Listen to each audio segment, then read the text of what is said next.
J'ai testé 7 stratégies d'investissement immobilier. Certaines m'ont rapporté jusqu'à 15% de rendement et d'autres m'ont fait perdre des milliers d'euros. Aujourd'hui, je vais te donner mon analyse de chacune de ces stratégies. Bonjour, je suis Eugénie et je suis ravie de t'avoir sur ma chaîne.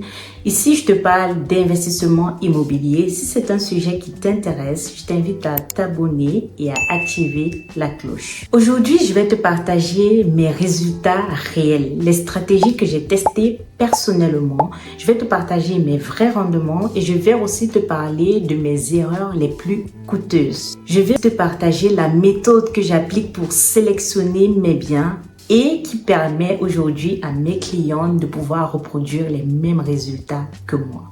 La première stratégie dont je vais te parler, c'est la colocation. J'ai eu à tester plusieurs fois ces stratégies en ciblant particulièrement les jeunes actifs et les étudiants. Sur ce type d'investissement, en général, je vais viser un rendement entre 12 et 15% et je vais avoir un cash flow en fonction des biens que je sélectionne entre 780 et 1200 euros net dans ma poche. C'est une stratégie très rentable que je recommande encore aujourd'hui.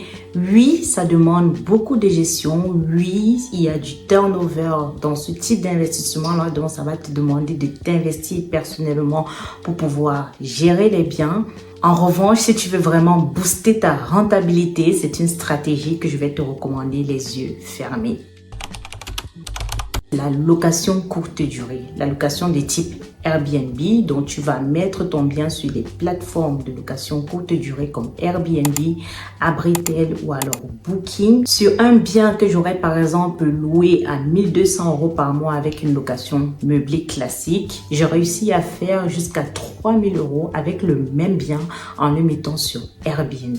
Le rendement monte parfois jusqu'à 16%, voire plus en termes de rendement brut. Mais on va être honnête, ce n'est pas toujours aussi rose. Le rendement, ça va beaucoup dépendre des saisons, ça va dépendre aussi des événements locaux qu'il y a dans l'environnement où ton bien il est loué. Tu aménages bien ton bien et que tu fais de la bonne gestion, que tu manipules bien tes annonces, tu les mets à jour de façon régulière de telle sorte que ton annonce puisse toujours être visible sur Airbnb, tu peux avoir de très bons résultats.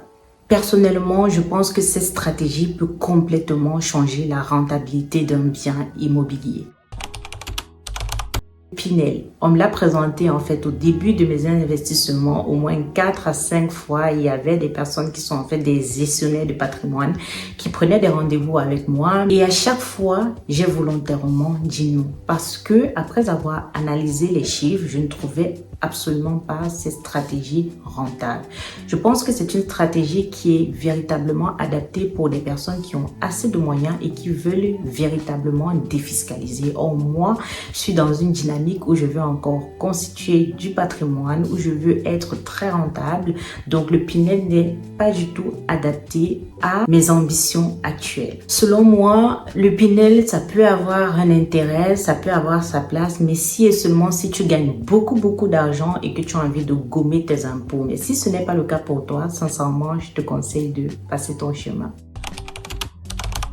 Investir dans les petites villes, les villes qui ont environ moins de 30 000 habitants. Et là, je te vois venir, tu vas sûrement me dire, mais qui va louer là-bas? Sont des villes où tu auras du mal à trouver des locataires. Et j'ai envie de te dire tout de suite que c'est faux. C'est une fausse croyance que moi aussi j'avais au début.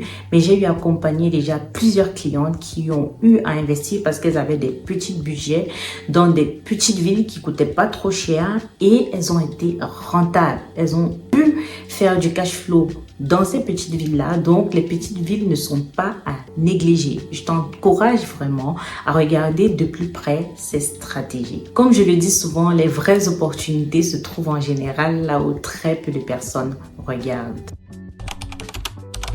La rénovation lourde. Et là, j'ai un gros fail, de grosses erreurs que je souhaite partager avec toi. En 2019, j'ai eu à acheter un bien qui avait énormément de travaux et j'avais mal négocié le prix d'achat de mon bien. Ce qui fait que je me suis retrouvée en train de bouffer tout mon cash flow dans les rénovations. Le chantier a duré plus longtemps, la rénovation m'a coûté beaucoup plus cher et finalement le plan que j'avais de pouvoir faire une machine à cash avec ce bien-là est plutôt devenu un plan moyen. La réalité, c'est que les rénovations lourdes, ça peut être un très bon plan. C'est notamment encore une stratégie que les marchands de biens utilisent encore pour se faire de l'argent. En revanche, pour te lancer là-dedans, je t'invite vraiment à bien faire une bonne estimation de tes travaux, à choisir un très bon artisan et aussi à bien négocier ton prix d'achat au départ, de telle sorte que tu puisses faire une vraie plus-value sur ton bien. Il faut savoir que dans une grosse rénovation, la vraie marge que tu vas te faire, ça sera à l'achat. Donc, négocie très bien l'achat de ton bien. Une autre stratégie que j'ai eu à tester, c'est l'achat en VFA. VFA pour vente en l'état de futur achèvement. En quoi ça consiste? Ça veut dire que tu achètes une maison qui n'est pas encore forcément construite. Donc, tu vas acheter sur plan. Donc, c'est une stratégie que j'ai également testée. La difficulté que tu vas avoir avec ce genre de biens, c'est que lorsque tu viens acheter des biens tout neufs, d'accord, tu es en général 20 à 30% déjà au-dessus du prix du marché. C'est beau, c'est propre, mais c'est très difficile de pouvoir être rentable avec ce type de bien. Pour cela, il faut vraiment que tu sélectionnes très bien le secteur où tu veux acheter ton bien et également que tu t'assures qu'il soit fonctionnel et qu'il attire une cible précise. C'est un type d'achat qui va souvent être formaté pour faire du Pinel ou alors pour la résidence principale. Moi particulièrement, à l'époque, je l'ai acheté dans le cadre de ma résidence principale. Et je pense que c'est un type de bien qui n'est pas forcément adapté pour des investisseurs qui veulent faire du vrai cash flow. En revanche, si tu veux optimiser justement tes revenus fiscaux, que tu as beaucoup d'argent et que tu veux défiscaliser, oui, ce type de bien va s'y prêter parce que dans ce cas, tu pourras te tourner vers du Pinel. Et la dernière stratégie dont je vais te parler ici, c'est la stratégie que j'ai moi-même développée après avoir testé toutes les autres. C'est une stratégie structurée, pragmatique, qui va te permettre d'avoir de façon systématique un cash flow positif à chaque fois que tu vas vouloir investir dans un bien immobilier. J'ai des clients qui arrivent aujourd'hui à avoir du cash flow tous les mois. Et pourquoi est-ce qu'ils réussissent grâce à cette méthode? Parce qu'ils ont réussi à faire une analyse de marché super poussée, parce qu'ils ont des indicateurs ultra précis qui leur permettent de sélectionner les biens dans lesquels ils investissent et surtout parce qu'ils ont les leviers qui leur permettent de faire une très bonne négociation.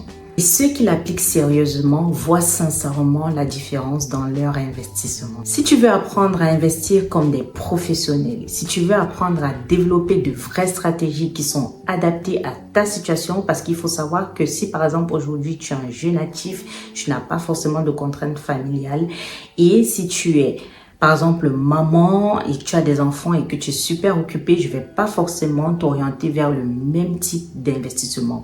Donc, c'est important de savoir définir ta stratégie et ça, je te l'apprends avec mes méthodes. C'est important de savoir comment dénicher des bons biens, sélectionner un bon secteur, quels sont les indicateurs que tu dois regarder. Et tout cela, je te l'apprends à travers une formation que j'ai aujourd'hui mise en place pour les membres de ma communauté et tu peux la voir directement en cliquant sur le lien qui est dans la barre de description. Cette formation est proposée aujourd'hui à un tarif exceptionnel. N'hésite pas à me dire en commentaire laquelle de toutes les stratégies que je t'ai présentées t'intéresse le plus. Et également, si cette vidéo t'a aidé, n'hésite pas à mettre un like, à la partager autour de toi. Et on se retrouve pour une prochaine vidéo. Bye bye!